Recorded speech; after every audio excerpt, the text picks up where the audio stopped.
Assalamualaikum warahmatullahi wabarakatuh. Halo sahabat semuanya, berjumpa lagi dengan Kakak Pangkirestu di kelas ilmu pengetahuan sosial. Apa kabar sahabat semuanya? Semoga kalian sehat selalu ya.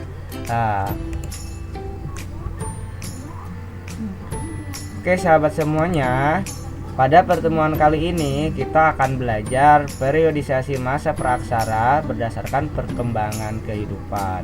Setelah di pertemuan sebelumnya kita sudah belajar mengenai periodisasi masa praaksara berdasarkan zaman arkeologi ya, secara arkeologi juga secara geologi. Nah, sekarang kita belajar mengenai periodisasi masa praaksara berdasarkan perkembangan kehidupan. Oke, sudah siap sahabat? Baik, kalau sudah siap kita lanjutkan ke materi ya.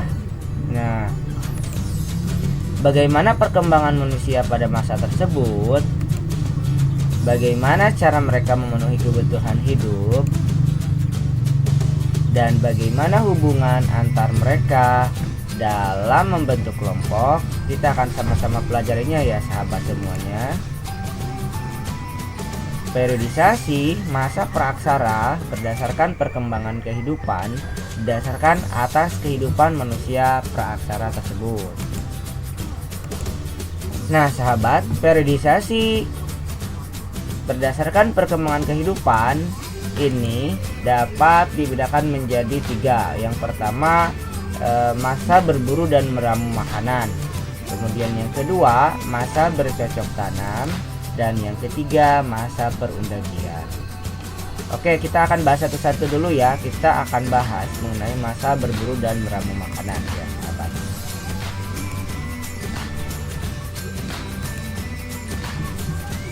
Nah, masa berburu dan mengumpulkan makanan atau meramu makanan dapat dibedakan menjadi dua. Yang pertama ini tingkat sederhana atau masa berburu dan mengumpulkan makanan tingkat sederhana. Dan yang kedua, masa berburu dan mengumpulkan makanan tingkat lanjut. Oke, kita akan bahas satu-satu ya.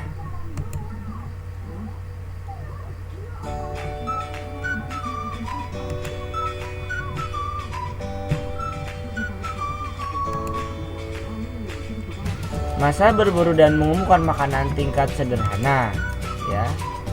Masa berburu dan mengumpulkan makanan tingkat sederhana diperkirakan semasa dengan zaman Paleolitikum.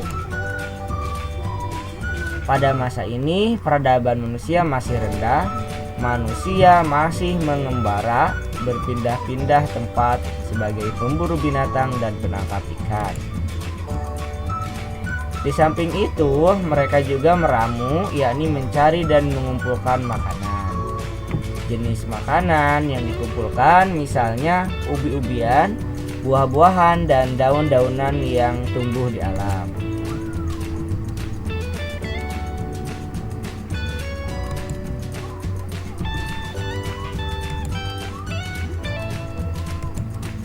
Baik, sahabat, bagaimana kehidupan ekonomi manusia pada masa berburu dan mengumpulkan makanan tingkat sederhana ini?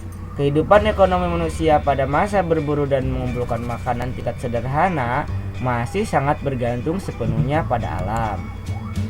Kebutuhan makanan dipenuhi dengan cara berburu hewan dan mengumpulkan umbi-umbian, buah-buahan, serta dedaunan yang tumbuh secara alami dan dapat ditemukan di sekitar lingkungan mereka. Nah, jika sumber makanan di sekitar tempat mereka menipis atau sudah habis, mereka berpindah ke tempat lain. Inilah yang menjadi alasan mengapa mereka masih mengembara atau disebut juga dengan nomaden.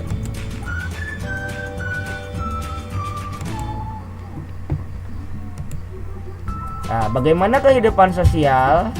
Ya, masa berburu dan mengumpulkan makanan tingkat sederhana.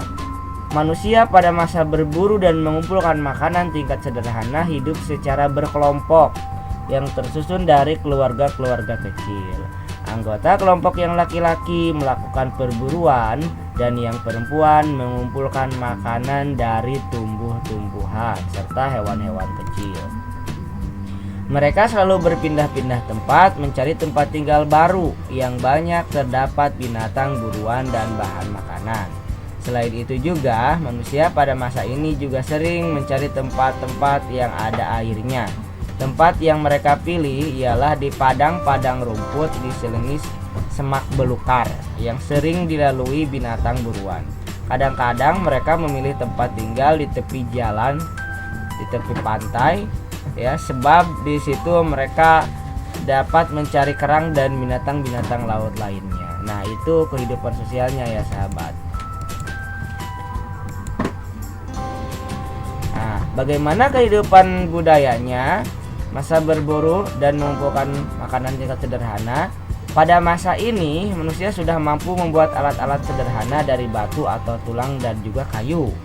Begitupun alat-alat yang dibuat masih berbentuk kasar. Alat-alat tersebut antara lain adalah sebagai berikut ya.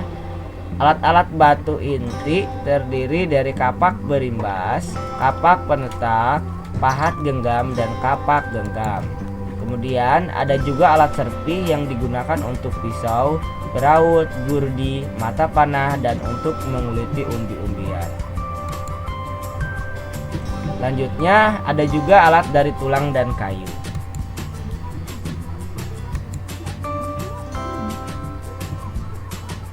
Nah, sekarang kita lanjutkan masa berburu dan mengumpulkan makanan tingkat lanjut. Masa berburu dan mengumpulkan makanan tingkat lanjut diperkirakan semasa dengan zaman Mesolitikum. Manusia mulai hidup menetap walaupun hanya untuk sementara waktu dan mulai mengenal cara bercocok tanam sederhana.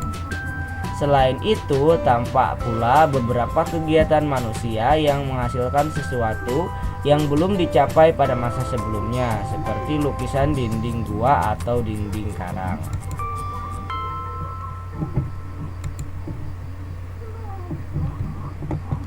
Nah, bagaimana kehidupan ekonomi masyarakat masa berburu dan mengumpulkan makanan tingkat lanjut?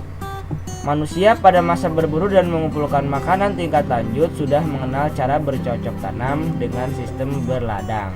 Caranya adalah dengan menebang hutan, kemudian membersihkan dan menanaminya. Beberapa kali tanah ladang itu dipergunakan, dan setelah dirasakan kesuburannya berkurang, maka mereka berpindah ke tempat lain. Selain berladang, di zaman ini juga manusia telah mampu memelihara dan mengembangbiakan binatang. Sini ya, mohon maaf agak ke bawah.